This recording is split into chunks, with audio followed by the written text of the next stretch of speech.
Muito bem, estamos então aqui com essa edição especialíssima, edição especial de Pesach, Menorá na TV, com a figura simpática, bastante elegante, de Caroline Goldman, a prefeita judia da cidade. E eu imediatamente transfiro para Ronaldo Gomilevski a primeira pergunta que vem à nossa cabeça, que é: o que você encontrou, Ronaldo, em relação à presença judaica na cidade, uma vez que essa cidade é tida e havida no mundo inteiro como um dos maiores centros de entretenimento, de turismo levado, obviamente, para os cassinos e os grandes shows. Onde é que entra o judaísmo nessa história? Ô Moisés, antes de mais nada, Las Vegas deve a um judeu mafioso a sua aura de conglomerados de cassinos, shows e hotéis, que foi o nosso queridíssimo Bugsy Siegel. Ele tomava dinheiro dos mafiosos italianos para construir o seu cassino Flamingo, que é um dos mais famosos cassinos de Las Vegas, e os mafiosos italianos entenderam que ele estava gastando além e sem comprovação daquilo que foi combinado. O final dele está aí na Menorá. Ele está presuntamente falecido, assassinado pelos companheiros que estavam botando grana na mão dele para ele construir o cassino. Mas por que é que eu fui a Las Vegas? E essa é a tua primeira pergunta. É muito fácil, Moisés, você fazer uma reportagem sobre os judeus de Nova York, os judeus de Paris, os judeus de Roma, os judeus de Londres, os judeus das grandes cidades do mundo, que nós, a todas elas, já visitamos e todos conhecemos. Obviamente, muitos de nós também conhecem Las Vegas. Mas será que você sabia, Moisés, e você que está em casa, que existem 80 mil judeus na cidade de Las Vegas? Que o maior conglomerado de cassino, hotel, entretenimento, chamado Venetian Palazzo, é administrado por uma corporação cujos grandes acionistas são os judeus, e que o Sheldon, que é um dos judeus mais ricos do mundo, é o maior acionista desta companhia? Foi fantástico, Moisés. Aí chego em Las Vegas e tem uma prefeita judia, mulher do ex-prefeito, ela, Caroline Goldman, ele, Oscar Goodman, que foi um dos maiores advogados criminalistas dos mafiosos judeus, que ficou multimilionário com essa atividade e que foi prefeito da cidade e transformou Las Vegas, e agora sua mulher dá continuidade ao seu trabalho, num dos maiores centros de entretenimento e de recepção de turistas do mundo. Temos uma história de comunidade judaica linda, maravilhosa para contar. Nunca vi uma escola judaica como a escola judaica de Las Vegas, construída num padrão, Moisés, que só em Marte deve ter coisa parecida. Indiferente da ideia do rabino Harlig, que eu fui visitar, e que é o Chabad. Que é o Chabad lá da... Ô Moisés, o camarada me constrói uma escola e um centro comunitário com doações do Sheldon, que é o grande magnata judeu. É o maior doador de Nevada, o maior doador. Esse rabino Harlig, ele é o similar do Goldman lá. Ele chamou, o Sheldon chamou o Harlig e falou para ele: vem cá, o que você precisa aí para montar o teu negócio aí? 10 milhões de doletas dá pé? Pode fazer. E o camarada construiu um centro comunitário com uma escola que vai do jardim de infância até a high school, inclusive, mikvá ortodoxa, comida kasher, biblioteca espetacular, que você não imagina o que existe de registro e de livros ali. E eu fui visitar também esses diferentes centros judaicos religiosos e fiquei muito impressionado e bati palmas, porque lá eles têm 80 mil judeus e eles servem aos judeus de todas as maneiras como eles podem fazer.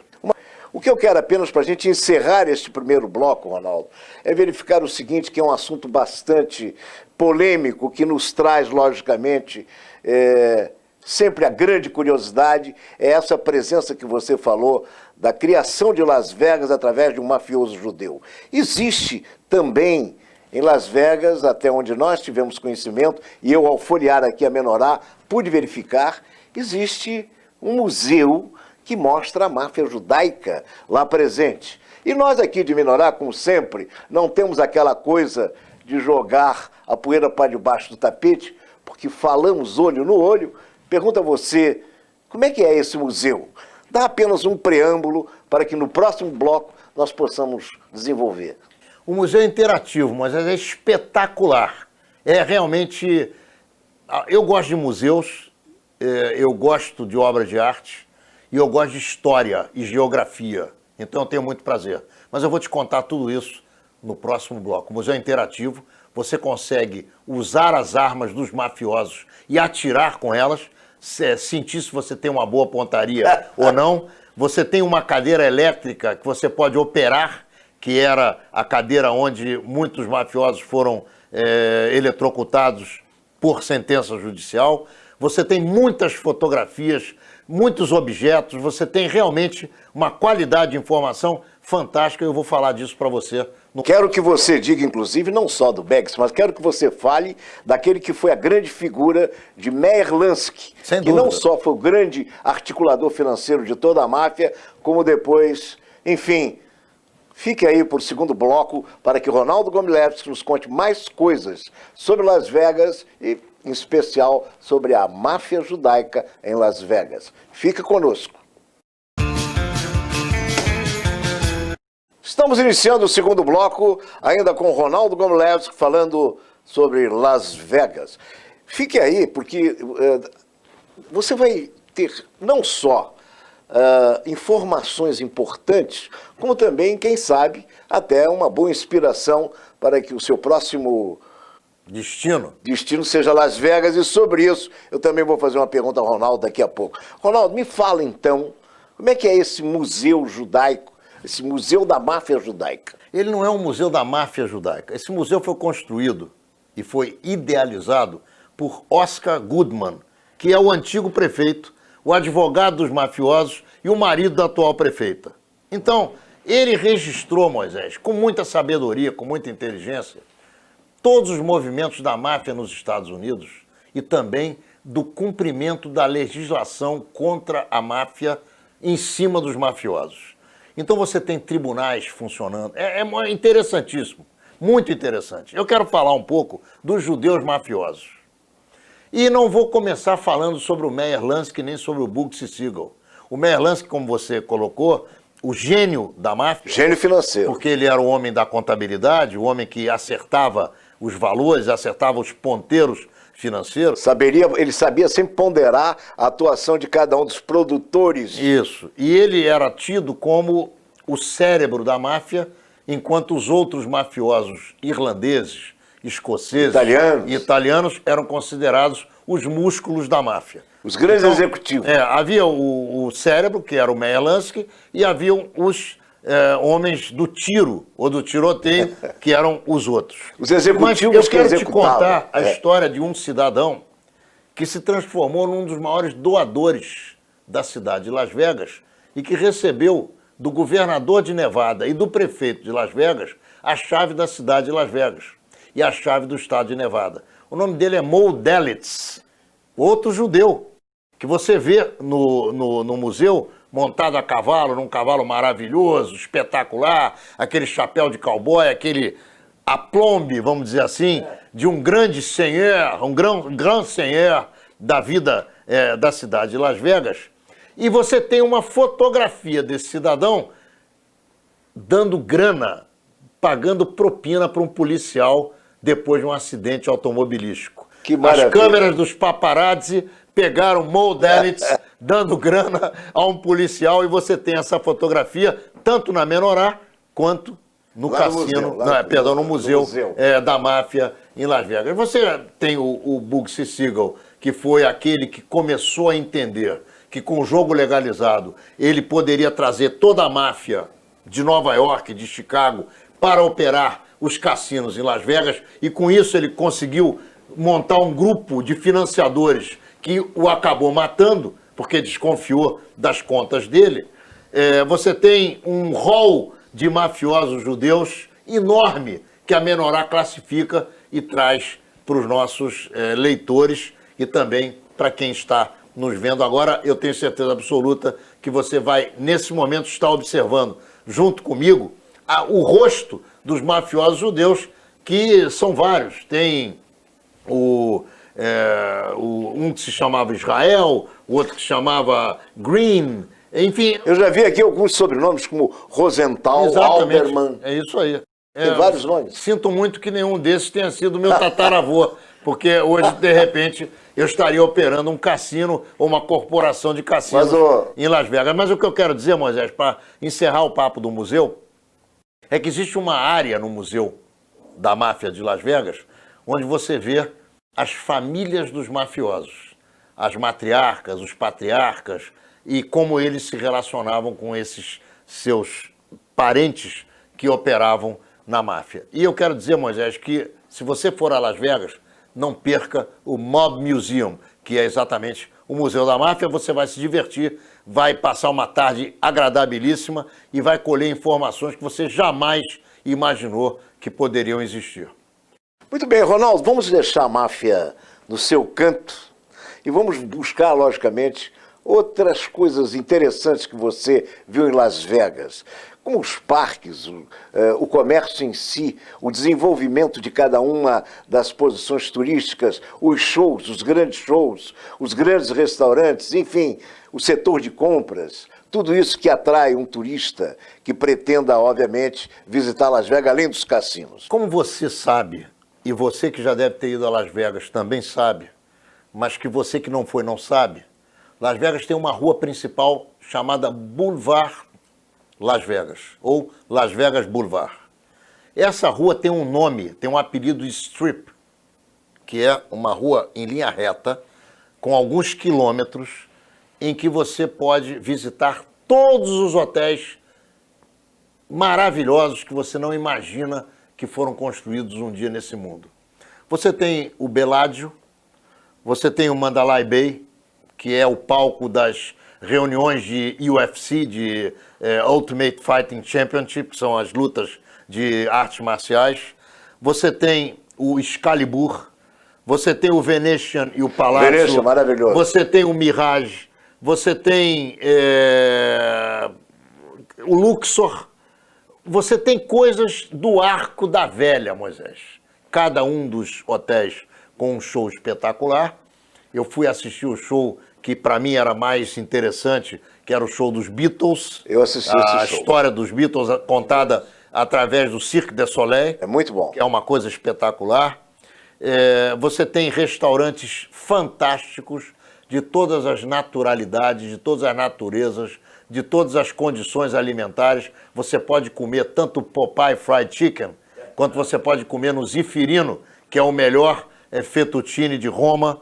Você pode passear nas lojas mais interessantes da Inglaterra, dos Estados Unidos, de Nova York, dentro dos hotéis de Las Vegas. Você pode visitar uma Victoria's Secret e comprar lá tudo aquilo que você conhece de maquiagem. Todas as lojas de grife estão. Todas as lojas de grife. Você tem Ralph Lauren, você tem Hermenegildo Zegna, você tem as Tyrek de gravatas, você tem as lojas que vendem os mais interessantes quadros fotográficos tirados pelos maiores fotógrafos do mundo. Las Vegas é um espetáculo, Moisés. Você sabe disso, porque você conhece. Las Vegas é tido e havido como se fosse a Disney dos adultos. Quer dizer, ao invés de que levar as crianças para a Disney, o direito que cada adulto tem de viver Las Vegas da maneira mais auspiciosa que existe, como o Ronaldo está dizendo. Me ocorre agora, e eu vou te provocar nesse sentido, me ocorre agora uma coisa que pode parecer assim altamente utópica, quase que um sonho. Você falando sobre toda essa linha de empreendedorismo vinda dos judeus que criaram, que desenvolveram, ainda que atuando numa área mafiosa, outros na área hoteleira, hoje o Sheldon... Não existe mais área mafiosa, a máfia se transformou em corporações que são legalizadas. Exatamente.